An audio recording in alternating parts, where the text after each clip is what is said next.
Hi, it's Rob Booker here, and you're watching the Trifecta presentation. This is a recorded version, live recorded on tape. What did they say about the Larry Sanders Show? Well, whatever. Trading foreign exchange on margin carries a high level of risk and may not be suitable for all investors. The high degree of leverage can work against you, and before deciding to invest in foreign exchange, you should carefully consider your investment objectives, level of experience, and risk appetite. The possibility exists that you could sustain a loss of some or all of your initial investment, and therefore you should not invest money that you cannot afford to lose. You should be aware of all the risks associated with foreign exchange trading and seek advice from an independent financial advisor if you have any doubts. Not incidentally, this presentation is not designed to be a solicitation to you. It's not designed to interest you in any services that I offer or don't offer, or that you think I offer or that I might offer. It's just a presentation meant for educational purposes. Inside of this presentation, there are hypothetical results, meaning charts that show past movement of a currency pair and talk about trades that might have happened. Remember that with hypothetical performance, the results have many inherent limitations, some of which are described below. No representation is being made that any account will or is likely to achieve profits or losses similar to those shown. In fact, there are frequently sharp differences between hypothetical performance results and the actual results subsequently achieved by any particular trading program. One of the limitations of hypothetical performance results is that they're generally prepared with the benefit of hindsight. In addition, hypothetical trading does not involve financial risk, and no hypothetical trading record can completely account for the impact of financial risk in actual trading. For example, the ability to withstand losses or to adhere to a particular trading program in spite of trading losses are material points which can also adversely affect actual trading results.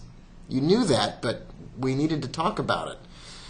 There are numerous other factors related to the markets in general or the implementation of any specific trading program which cannot fully be accounted for in the preparation of hypothetical performance results, and all of which can adversely affect actual trading results.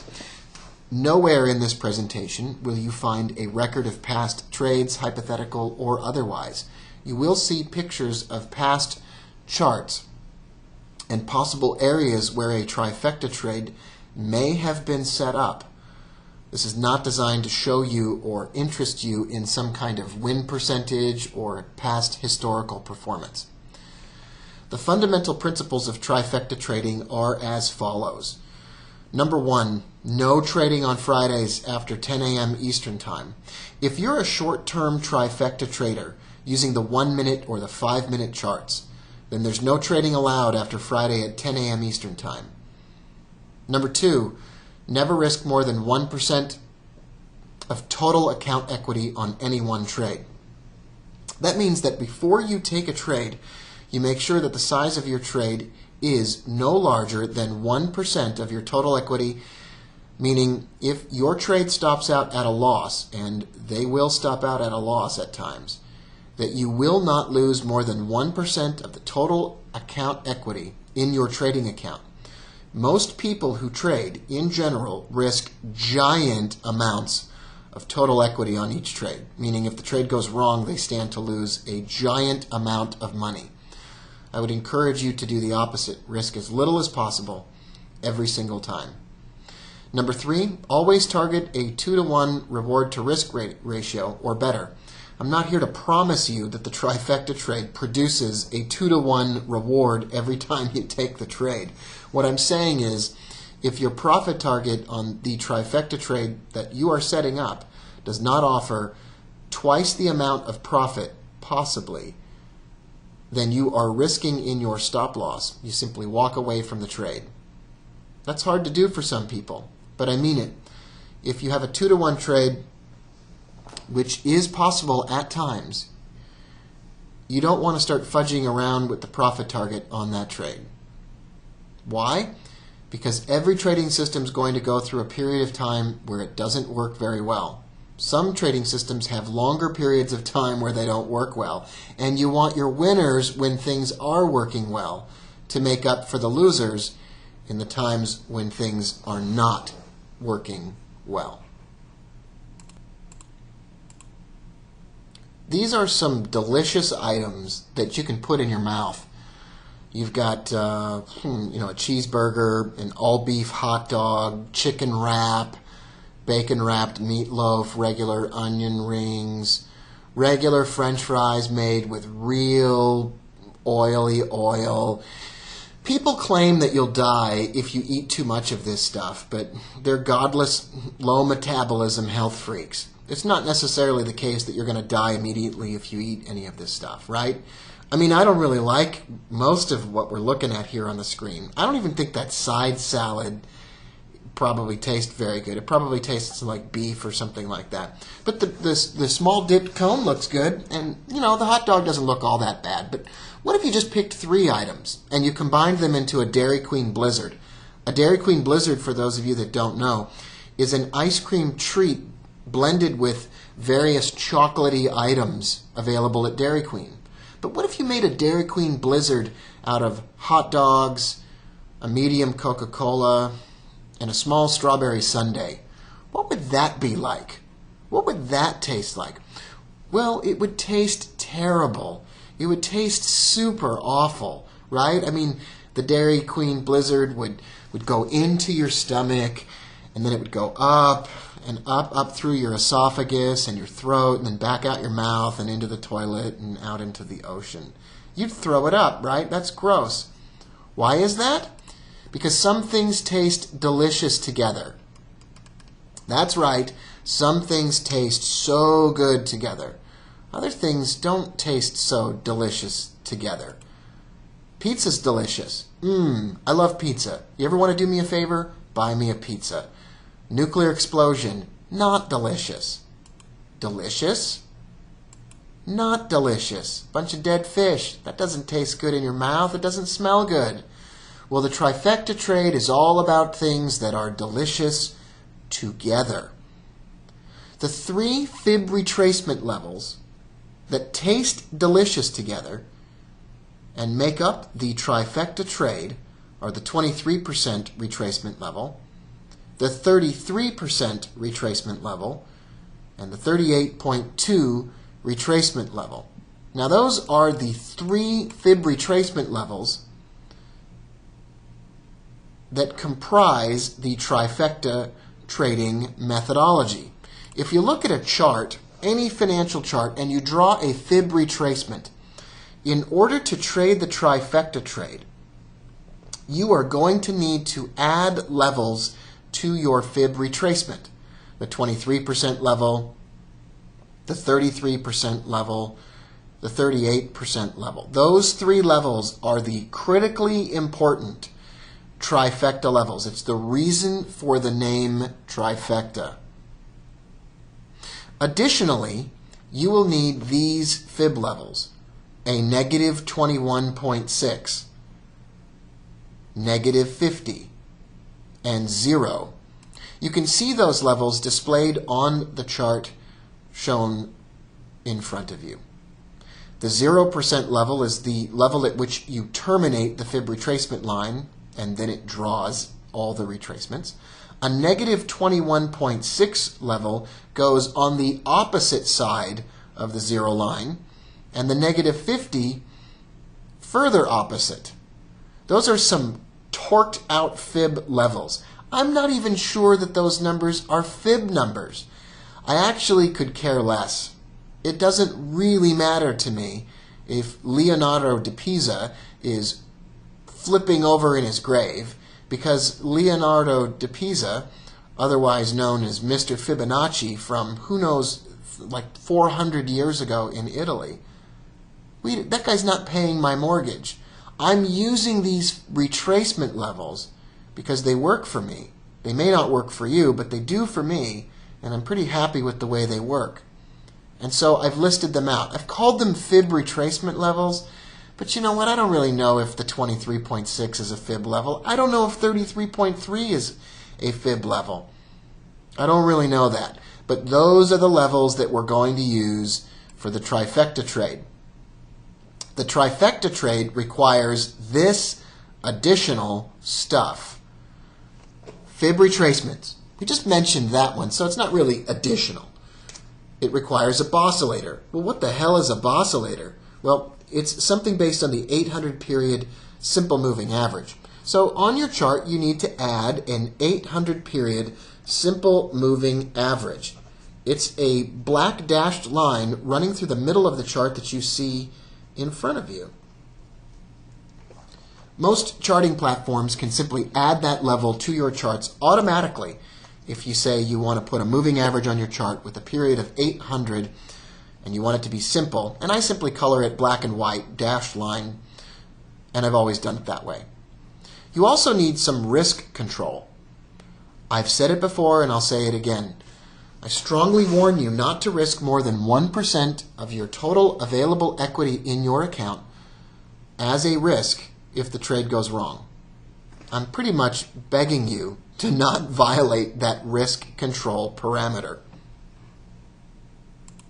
Those aren't really Fib levels. That's my best impression.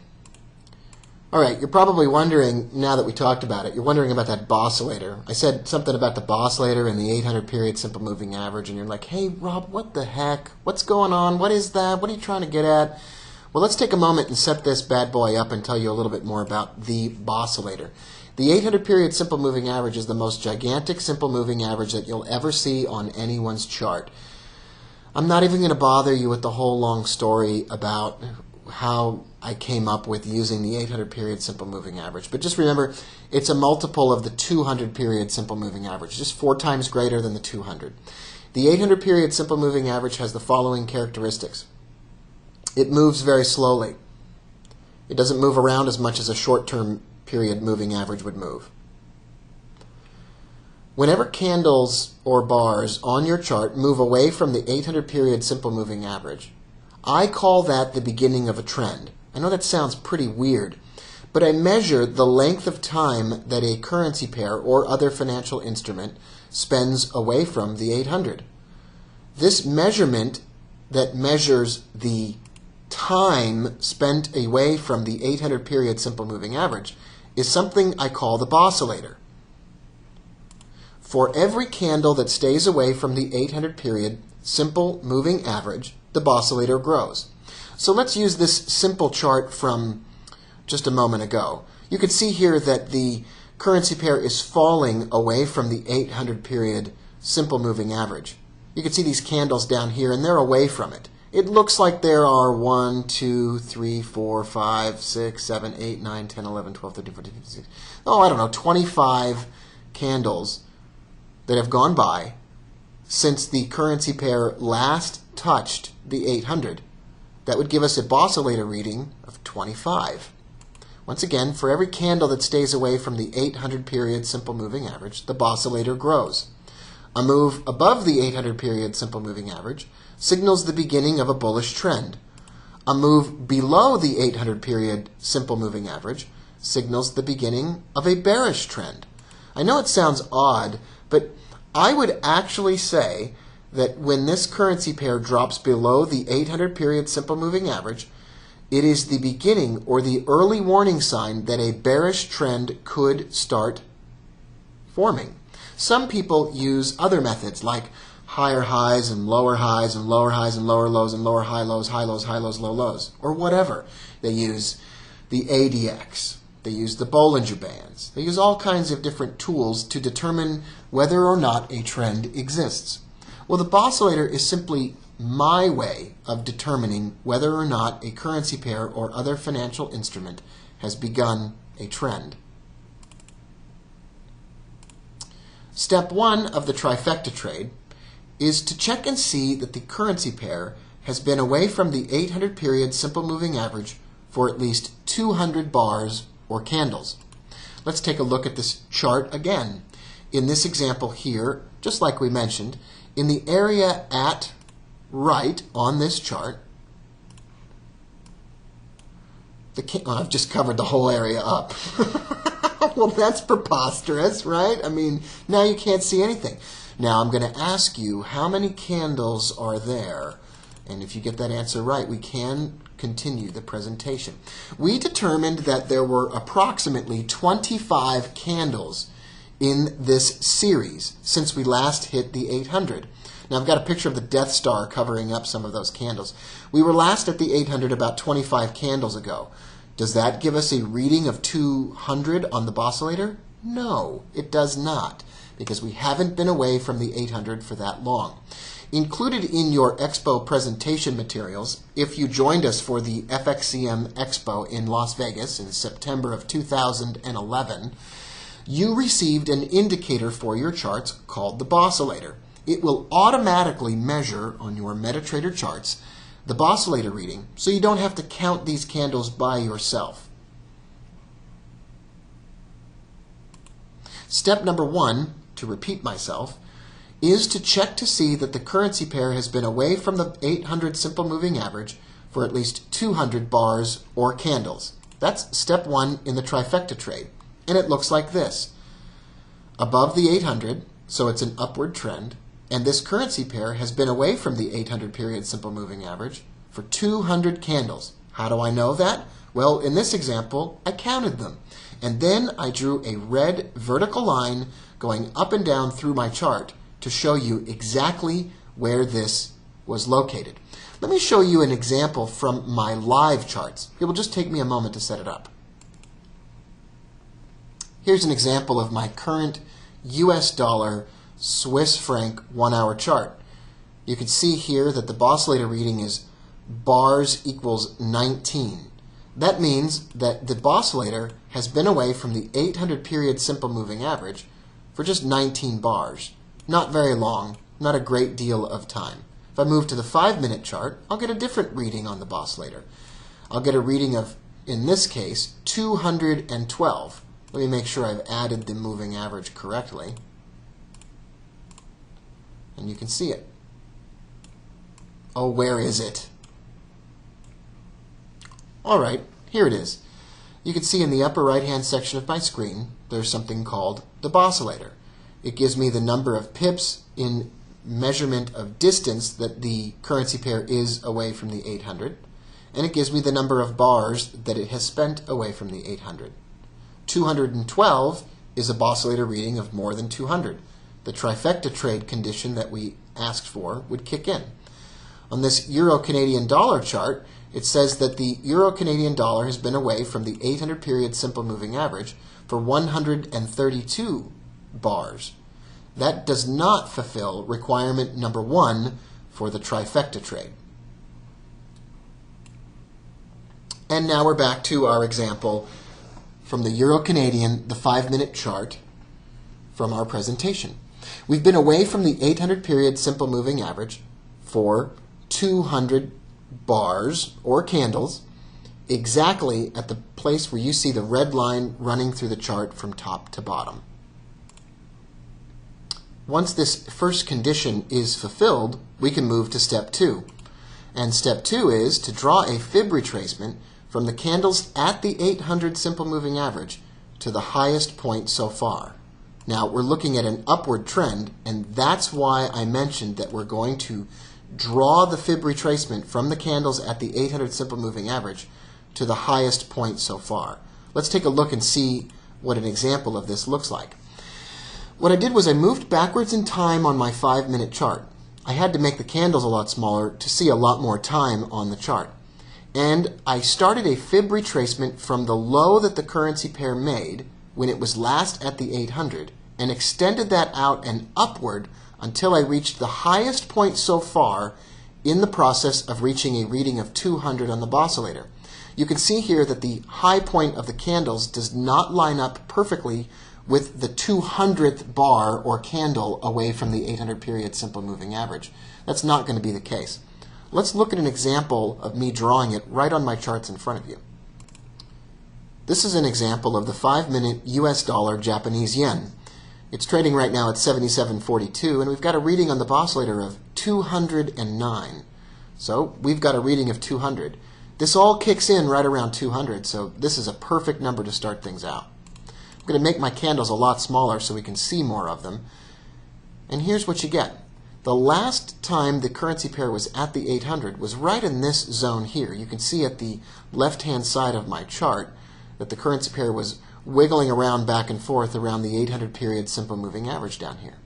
I'll grab my fib retracement tool and I'll bring it down here and I'll start drawing from the lowest point in this series of candles and extend that fib retracement upwards to the highest point reached so far in this bullish trend or this upward trend. And then my fib retracement is done. You can see a lot of stuff is overlapping now in my charts, and that's just fine. You can keep it all together by moving elements around on your charts or coloring items differently as it suits you. And on we move to step 3. In step 3, you want to draw an entry zone box in the area between the 23% and the 38% retracement levels. It's pretty easy to do that. Simply open up your charts and that fib retracement that you just drew, and you draw some kind of box, whether it be a mental box, a real box, or you get a Sharpie marker and you draw a box on your actual computer screen. Not recommended. But you draw a box between the 23% retracement level and the 38.2 retracement level. And that gives you an area that I call the entry zone. That's where the trade comes from. Your trade is going to be triggered only once the currency pair or financial instrument can fall into or move into the entry zone. Until it moves into the entry zone, it's not a trade.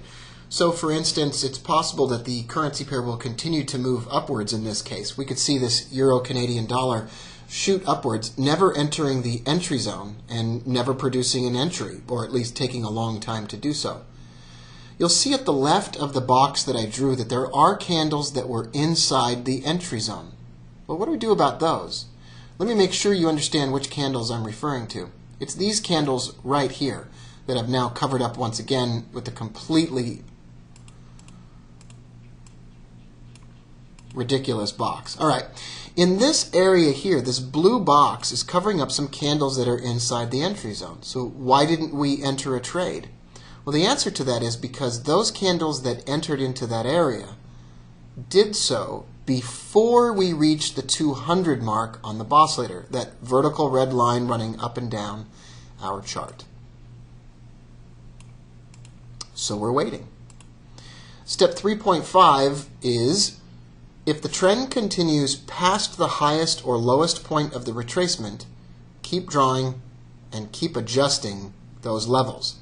Just like I said before, what if in this case right here of the Euro-Canadian dollar, it does not fall into the entry zone immediately, but rather takes off and moves upward? Well, in a situation like that, we would need to continue to draw our retracement higher and higher. And here's an example of that very same exact point. You can see here on the left side of the chart we have our old fib drawing. That's the one we were just looking at a moment ago. After the currency pair created this initial trending movement that caused us to stop and draw the fib retracement, the currency pair launched upward and to outer space and kept trending, and it went way, way up. Well, at every point in time that you return to your charts and the currency pair has continued to move upward, instead of falling into the entry zone, you want to continue drawing your fib level higher and higher and higher still. Let me show you what that would look like. In this example, we would take the entry fib retracement, we would draw that line and extend it all the way up here much higher. So what you're going to do is continually draw that fib retracement higher and higher and higher as the currency pair moves upward, and only stop drawing that fib retracement higher if the currency pair drops down into the entry zone. And let me show you what that looks like. When the currency pair drops into the entry zone, you want to be ready to trade on an exit from that zone. So in this case here, we've got the entry zone on our new fib retracement. Now it's gigantic. We've got a fib retracement running all the way up across the chart here. I'll even make this arrow a little bit smaller so you can see that the candles rose up all the way up here. We moved our fib retracement higher and higher and higher. And then the currency pair dropped down into the entry zone, down into the 23 to 38% retracement area. That means that we're ready to start thinking about taking a trade. It's not an automatic trade entry, but we are ready to start thinking about taking a trade at this moment. So to continue step 4, I'll let you know that an entry inside of the 23, but not all the way to the 33, creates a trade trigger when it emerges back out of the 23% area. So let's say that we take this example on the chart in front of you. The currency pair has dropped into the 23 to 38 zone, but it hasn't crossed down below the 33. If this currency pair now can rise up out of the entry zone, back up above the 23 mark, that's a trade entry. You're ready to go. Let me show you exactly what that looks like. In this example of this chart, we can see it's the very same situation, just a close-up version. We see the currency pair jump up here and come out of the 23% retracement area, that entry zone. And that's an entry. That is the entry on the trade. It's a buy trade. And what do we do with the stop loss? Well, step 5 tells us all about it. The stop loss goes below the recent low or above a recent high in the case of a sell trade. Profit target number 1 is at the next fib level in the series. In this example here, you can see our entry at an even closer up view. There's the candle that jumps up above the 23. And the stop loss goes down below the recent lows that the currency pair made as it was trying to get up above the 23. Just find the best area you can to protect the trade with a stop loss in the closest stop loss, in the closest low area that you can find on the chart.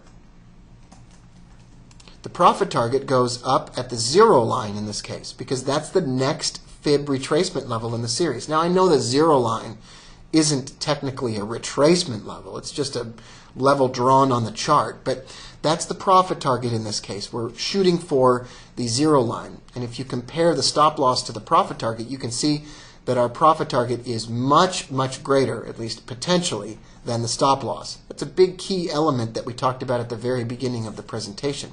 We want to have the largest possible stop loss we can with a largest possible profit target with the smallest stop loss possible.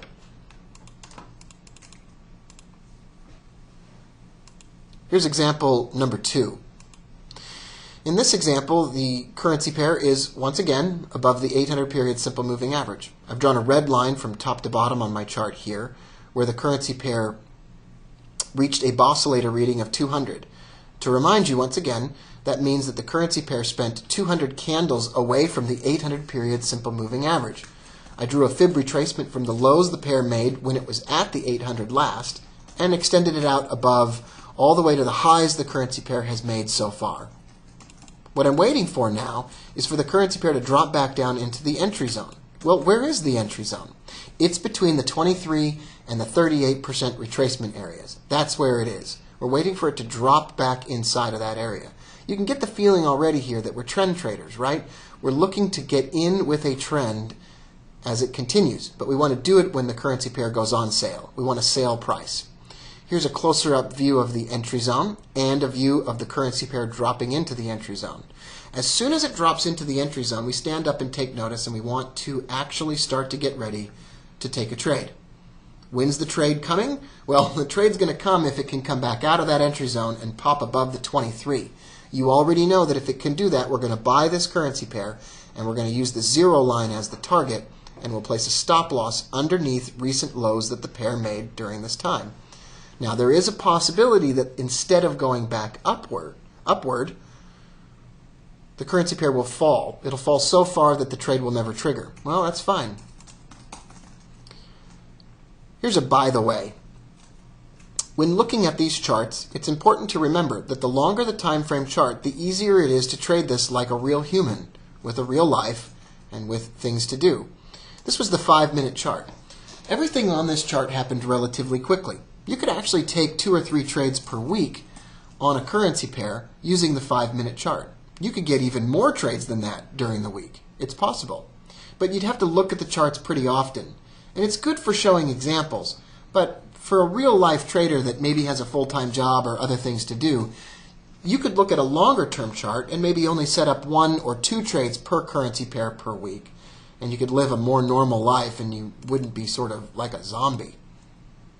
Well, coming back to our EuroCAD example now, you can see here that it did in fact pop up again above the 23% retracement line and gave us an entry. As soon as it popped up above that entry line and created a bullish candle above that entry line, that's a buy trade for us. Stop loss below the recent lows that the pair made as it dipped down into the entry zone, and a profit target at the 0 line.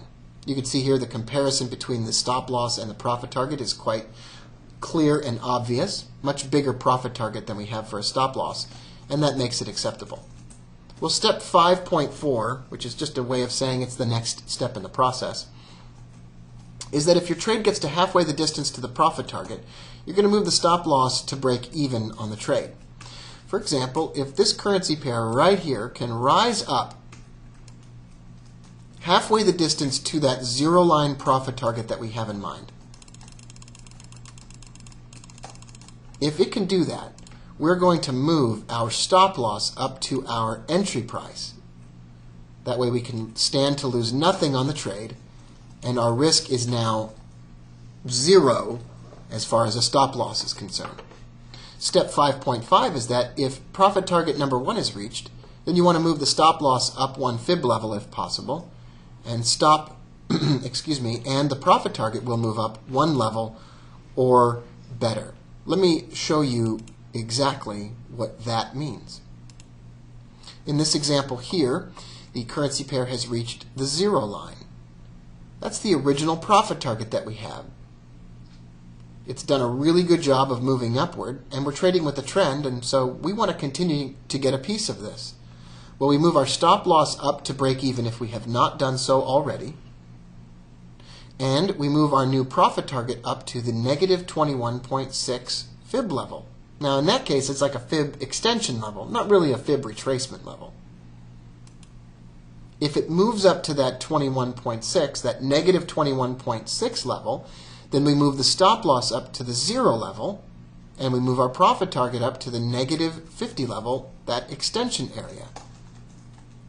And we keep moving our profit target and our stop loss up as we go, with a final profit target of the negative 50 level. You can see here that our original entry is way down here, like 120 points lower on the 5-minute chart.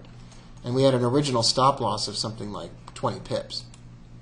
Generally, you're only going to get 1 trade per trend. If you stop out on that trade, it might set up again. But if you profit, it's generally over.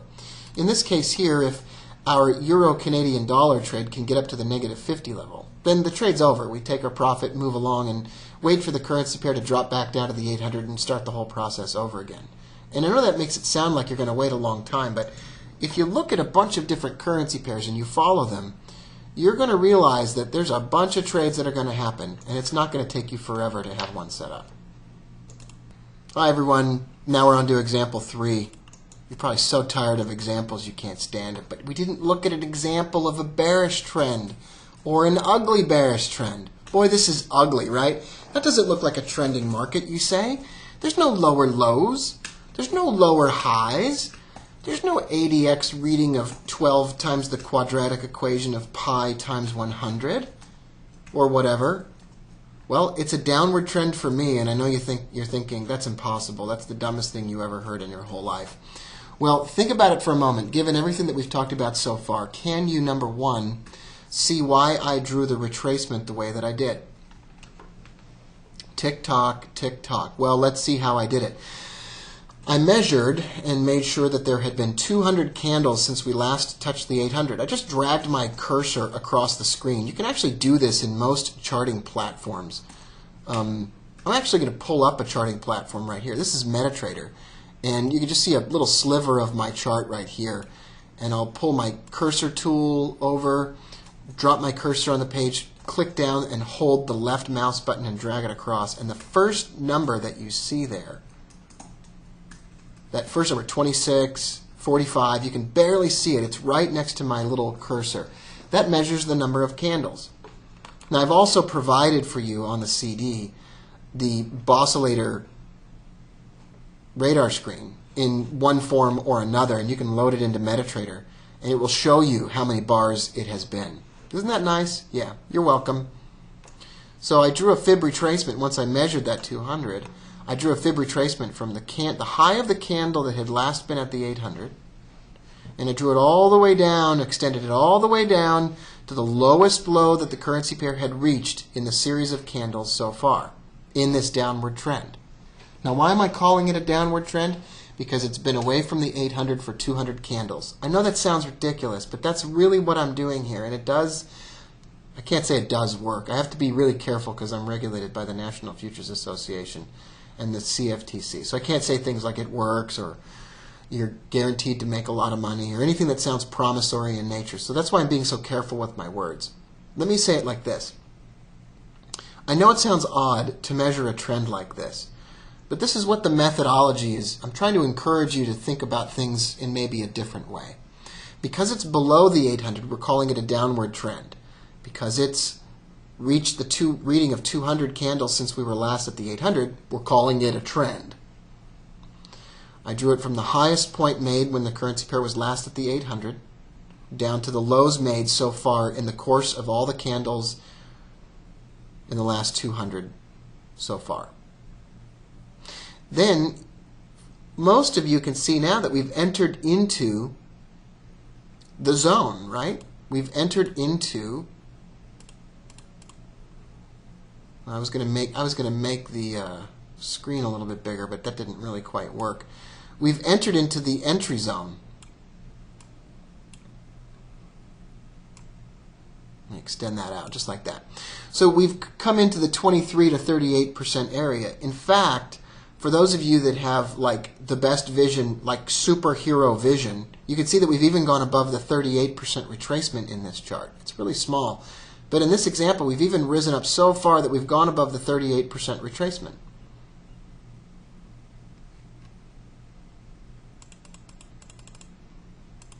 The entry zone is back here from 23 to 38. I've drawn an arrow to distinguish that. And let's repeat step 4. If the pair goes outside the 33 to 38% range, it has to come back inside the 33% range to enter a trade. Let me show you what that means. We look at our entry zone here, and we talked about the 23 to the 33 a little while ago. But now we're talking about the 23 to the 38. Because we're above the 38, or even because we're above the 33, that means we have to wait until this currency pair reverses back down and comes below the 33% retracement level. And that's going to give us a trade if that happens. Here's what that looks like. This is a close-up of this exact situation. I'm just moving stuff all over the screen in a way that I didn't mean to or want to. Look at that, I'm doing it again.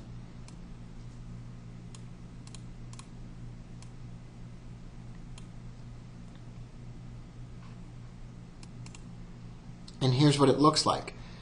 This currency pair jumped up above the 38 and even went all the way to the 50, but did not create an entry. We didn't sell in this downward trend until the currency pair crossed and went below the 33% retracement level. Stop loss on this would go above the recent high, and the profit target is going to go way down here. You can't even see it. It's going to go down here at the 0% retracement level. And that's how you set up the trade.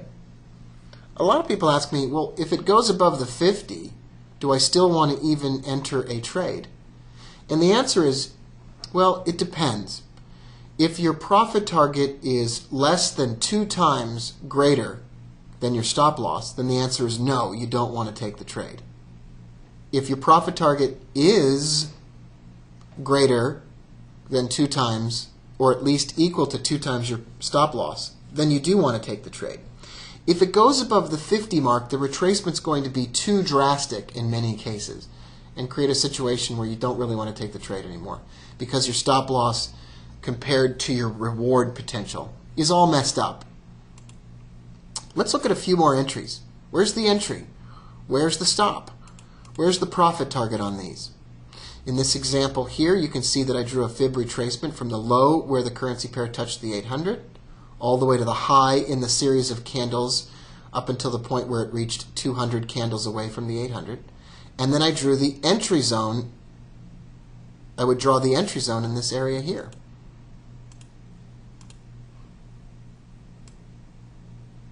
Right there in that area. In order to produce a trade, it would have to come out of that entry zone and up above the 23% retracement level. In this example here, the currency pair dropped down into the 33% retracement area, and so would create a trade as soon as it came back out of that area. A stop loss would go below the lowest candle that was below the 33, and a profit target way up there at the 0% line, which you can't even see in this example. In this example here, the Euro-Canadian fell below the 38. The entry wouldn't come until it went back above the 33. The entry comes at the 33, that candle that goes above the 33. Stop loss goes below the recent lows, and the profit target goes at the 0 line, which you can't see on this chart. Example number 5. I don't really know if this is really actually example number 5, but heck, it's just another example. In this example here, this is from the live chart. You can see this giant gap in the market. And a lot of people say, oh gosh, that's going to fill the gap. It doesn't always fill the gap. That doesn't always happen. The red vertical line running from top to bottom on my chart here represents a reading of 200 on the Boscillator. I drew a fib retracement starting at the high from the currency pair when it was last at the 800 and dropping it all the way down to the lowest low that was made so far in the series of candles. The currency pair jumped up above the 38% line and then dropped down below the 23% line. A variety of methods could be used to enter a trade in this situation. We could enter the trade down here below the 23% line, or we could even enter the trade when it went below the 33% line. Either of those would be acceptable situations. The stop loss goes above the highest high made when it went above the 38. And the profit target, well, at least the initial profit target, goes down at the 0 line. And that's the next example. Here's how to stay in touch. Let me know how you're doing it at Rob Booker on Twitter.